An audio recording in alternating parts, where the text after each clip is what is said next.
자, 날씨 변화에 대해서 설명을 하겠습니다. 자, 우선은 기단이라는 말이 나오지, 그지? 기단은 공기 기자, 그지? 공기의 집단이야, 그지? 어떤 공기의 집단이야? 우리가 그룹을 나눌 때는 어떤 특징들이 있어야 되겠지, 그지? 성질이 비슷한 공기 덩어리를 우리가 기단이라고 얘기를 합니다. 그래서 넓은 장소에 오래 머물러 성질이 지표와 비슷해진 큰 공기 덩어리. 그래서 이 기단의 성질은 누가 결정을 하냐? 기온, 그 다음에 습도 등의 차이에 따라서 일단은 결정이 되는데, 자, 우리가 지도가 있으면 반을 잘라서, 그지?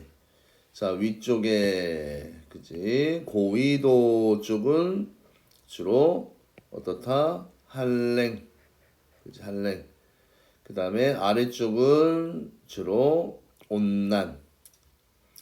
자, 그 다음에 동서로 나누었을 때, 자, 또 세로줄을 쭉 그었을 때, 자, 이 동쪽은 바다가 있으니까 다습. 그 다음에 왼쪽은 건조. 방금 전에 얘기했듯이, 자, 북쪽은 한랭. 그 다음에 온남 또는 고온 이런 식으로 쓸 수가 있겠지, 그지? 자, 그래서 고위도는 한랭, 저위도는 온남, 대륙은 건조, 해양은 다습 이런 식으로 되고, 우리나라에 영향을 주는 기단 이름들은 배워야 되겠죠. 외워야겠지. 자, 시베리아 기단. 자, 북서쪽에서 이렇게 내려오지. 북서쪽에서 우리나라에 영향을 주는 요 시베리아 기단. 자, 오츠킹 기단 북동쪽에서, 그다음 남서쪽에서 양쯔강 기단, 남동쪽에서 북태평양 기단. 자, 그래서 이 기단의 성질을 이야기하자면 시베리아 한랭 건조, 오츠크의 한랭 다습, 양쯔강 기단 온난 건조, 북태평양 기단 고온 다습 이런 식으로 우리나라에 영향을 주는 기단들 성질들 다 이해하시고 외우시면 됩니다. 그러면 시베리아 기단 발생지는 고위도 대륙이고 한랭 건조, 자, 계절은 암기를 하셔야 돼요. 시베리아 기단은 겨울에 영향을 주고 양쯔강 기단은 봄과 가을에 영향을 줍니다. 그 다음에 오츠케 기단 초여름에 영향을 주고 북태평양 기단은 여름에 영향을 줍니다. 특히 이 오츠케 기단과 북태평양 기단은 두 놈이 합쳐져서 우리나라 여름에 장마 전선을 형성하는 두 기단이 되는 게 오츠케 기단과 북태평양 기단이 됩니다. 자, 그 다음에 이제 기단의 변질이라는 말이 나오는데, 이제 성질이, 공기의 성질이 변한다는 얘기지, 그지? 자, 우리가, 따뜻한 공기에, 그지, 노출되어 있으면 우리 몸도 온도가 올라가지, 그지? 그래서 항상 이 공기 덩어리는 이 바닥면의 성질에 의해서 이 공기의 성질이 변한다. 이렇게 생각을 하시면 돼요. 그래서 기단은 발생한 곳과 성질이 다른 곳으로 이동하면 성질이 변하는데, 자, 차고 건조한 기단이 따뜻한 바다를 지나게 되면 아래쪽은 기온과 습도가 높아지면서 구름이 생성되어 비나 눈이 내린다. 항상 이 바닥이 고온이면 열받은 이 부분에서는 항상 어떤 흐름이 생깁니까? 상승 기류가 생겨, 그지? 그래서 공기가 상승을 하게 되면 결국 기압이 낮아져서 무슨 팽창을 한다고 그랬지? 단열 팽창을 한다고 했고, 단열 팽창을 하게 되면 이슬점에 도달해서 수증기가 응결을 한 뒤에 뭐가 만들어진다? 구름이 만들어진다라고 이야기를 했었습니다. 자, 그 다음에 이제 전선에 대한 내용이야. 이 전선은 무조건 시험에 나오는 부분이에요. 특히 한랭전선과 온난전선 요 두 친구들은 꼭 비교해서 외워두시기 바랍니다. 자, 우선은 전선이 생기는 이유가 결국은 밀도차인데 여기에 보면 찬물이 있고 따뜻한 물이 있잖아, 그지? 그래서 찬물과 따뜻한 물을 구분하기 위해서 자, 잉크로, 그지? 파란색, 빨간색. 자, 처음에는 요 칸막이를 막아놨어, 그지? 분리되어 있다. 이 칸막이를 딱 제거하게 되면 일단 찬물이 더운 물보다, 따뜻한 물보다 밀도가 크기 때문에 파고들어, 그지? 그래서 이런 경계면이 생기잖아, 그지? 그래서 이 경계면이 전선면이고 이게 바닥하고 연결된 이 선이 전선이라는 얘기입니다. 그래서 전선은요, 성질이 다른 두 기단이 만나 생긴 경계면이 전세면이고 이 전선면이 지표면하고 만나는 요선 있잖아, 그지? 땅하고 그러면 지금 여기에 경계면이 이렇게 형성이 되어 있는데 요 놈이 결국 땅하고 만나는 요 부분이 있잖아, 그지? 이 부분이 뭐다? 전선이 됩니다. 그래서 전선을 경계로 기온, 습도, 바람 등 날씨가 크게 달라지는데 우선은 자, 전선이 크게 네 가지 형태가 있어요. 한랭전선, 온난전선, 폐색전선, 정체전선 이렇게 네 가지로 구분을 하는데 일단은 한랭전선의 경우에는 찬 공기와 더운 공기가 만나, 그지? 그러면 찬 공기가 밀도가 커서 찬 공기가 더운 공기 밑으로 밀도 차이에서 파고들어요. 그러면 더운 공기가 갈 데가 없으니까 어떻게 돼? 밀려 올라오지, 그지? 그 다음에 아까 공기가 위로 올라가게 되면 이슬점에 도달해서 구름이 생기는데 이 구름이 보통 이제 소나기 구름, 적운형 구름의 형태가 만들어지게 되는 겁니다. 자, 기호 알아야 되겠지. 뾰족한 산 모양. 그래서 이쪽 방향으로 진행을 합니다. 그래서 이 부분을 한랭전선의 앞, 이 부분을 뒤. 그 다음에 전선면의 기울기, 요 기울기, 평균 기울기를 얘기하는 거지, 그지? 온난전선에 비해서 완만하잖아, 그지? 그래서 기울기는 한랭이 급하다. 온난전선은 완만하다. 그 다음 여기는 소나기 구름이야. 적운형 구름, 소나기. 좁은 지역에서 소나기성 비를 내리고요. 이동속도는 한랭과 온난이 있으면 상대적으로 빠르다. 그 다음에 한랭이니까 진행한 후에 기온, 통과 후 기온. 요거 중요한 내용이지. 통과 후 기온은 한랭은 낮아집니다. 한랭전선은 낮아집니다. 자, 그럼 온난전선은 이미 찬 공기가 지나갔어, 그지? 그 위를 더운 공기가 쭉 타고 올라가지, 그지? 그래서 요 전선의 그림을 조금 볼 때 뭘 조금 봐야 되냐면, 자, 요 부분을 한번 보세요. 전선을 보면, 자, 요 기호가 있잖아, 그지? 기호가 이렇게 돼 있으면 뾰족한 요런 산 모양. 여기가 앞이고 여기가 뒤야. 그럼 한랭전선은 이 전선의 앞, 뒤 중에서 뒤에서 비가 내립니다. 그 다음 온난전선은 요렇게 구성이 되어 있지, 그지? 요놈의 앞, 뒤가 있으면 어디에서? 앞에서 비가 내린다. 그래서 지금 온난전선은 따뜻한 공기가 찬 공기를 타고 오르면서 형성되고, 자, 요런 기호 암기를 하세요. 둥근 산 모양, 기울기 완만하다, 층운형 구름. 그 다음에 넓은 지역에서 지속적인 비가 내리고요. 이동 속도는 어떻다? 느리다.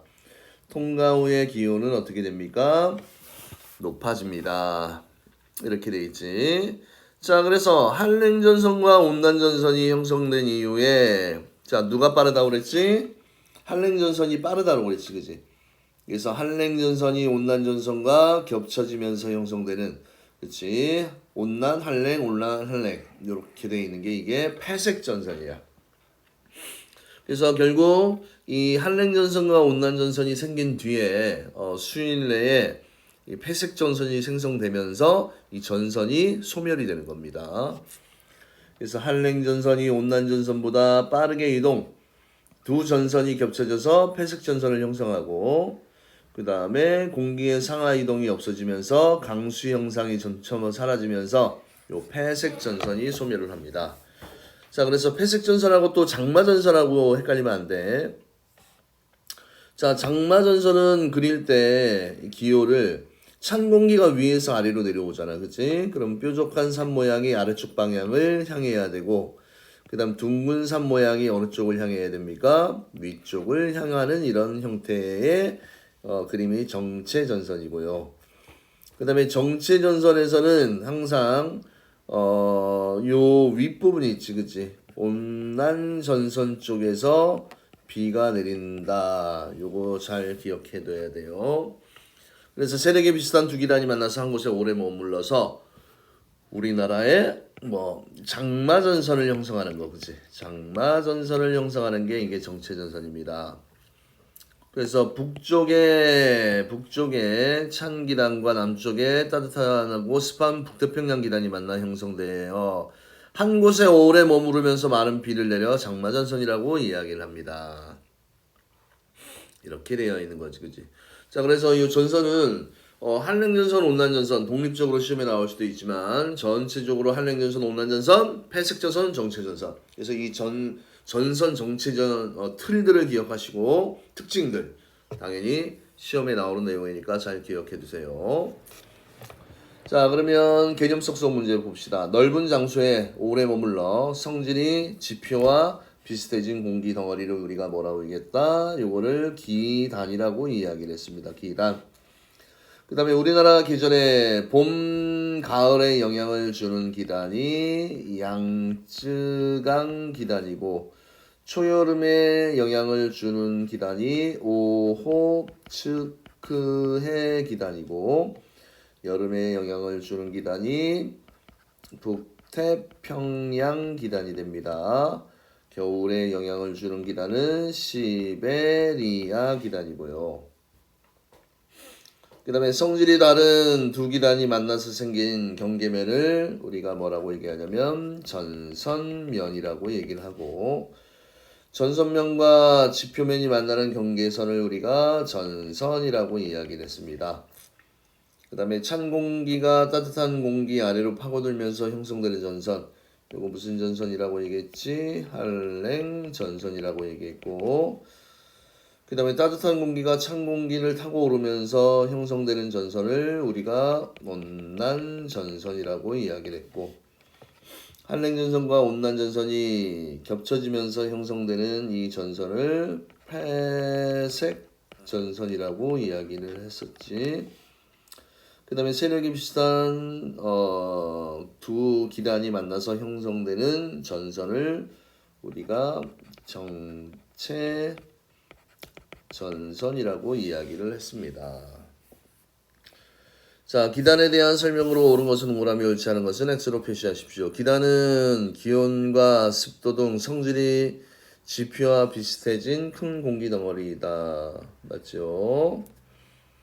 저위도니까 저위도 하면 따뜻한 지역이야. 그지? 발생한 기단은 기온이 높다. 맞아요. 그러니까 실질적으로 지구본이 이렇게 있으면 여기가 적도야, 그치? 여기가 저위도, 그다음 북극 고위도, 남극도 고위도. 그러면 이렇게 가는 게 저위도에서 고위도로 가는 거지, 그치? 그다음에 해양은 습하잖아, 그치?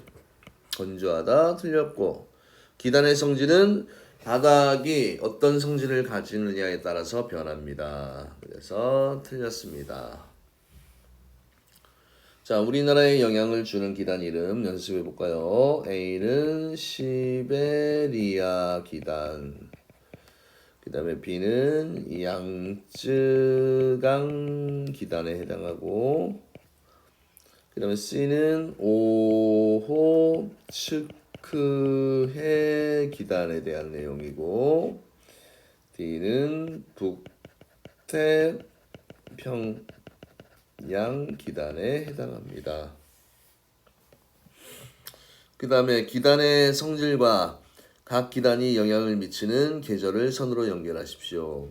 A는 일단은 시베리아 기단이니까 뭐 이거 할 때 어떻게 연습하라고 그랬지? 이렇게 십자로 자르세요. 십자로 자르고 위쪽은 한랭, 온난 또는 고온, 동이, 다습, 건조 이렇게 했지, 그치? 그럼 A는 일단은 한랭 다습이 아니고 육지니까 건조. 그 다음에 B는 B는 뭡니까? 온난 건조. 그 다음에 C는 한랭 다습. 그치? 바다 쪽이니까. 그 다음에 D는 북태평양 기단이니까 고온 다습. 이렇게 연결을 해주면 되고요. 또, 자, 이 시베리아 기단은 우리나라 추운 겨울에 영향을 주는 기단이고, 그 다음에 양쯔강은 봄과 가을, 오호츠크의 기단은 초여름, 그 다음에 북태평양 기단은 여름에 영향을 줍니다. 그러면 한랭전선, 온난전선 그려볼까요? 자, 한랭전선은 뾰족한 산 모양으로, 온난전선은 둥근 산 모양, 배색 전선은 둥근 뾰족, 둥근 뾰족, 둥근 뾰족 이런 식으로. 정체 전선은 아래쪽으로 찬 게 돌격 앞으로 오지. 그 다음에 북쪽 방향으로 따뜻한 게, 이게 정체 전선의 기호입니다. 자, 딱 봐도 이거 뭐야? 찬 공기가 더운 공기를 파고드는 형태인 뭐야? 한랭전선에 대한 그림이네. 이 전선은 한랭전선에 대한 그림이네요. 한랭전선 전선 매운 기울기 급함 적은영 소나기 수정비 이동속도 빠르다고 했고 통과 기온 낮아진다. 이제 이런 게 거침없이 정리가 돼야 됩니다. 알겠죠?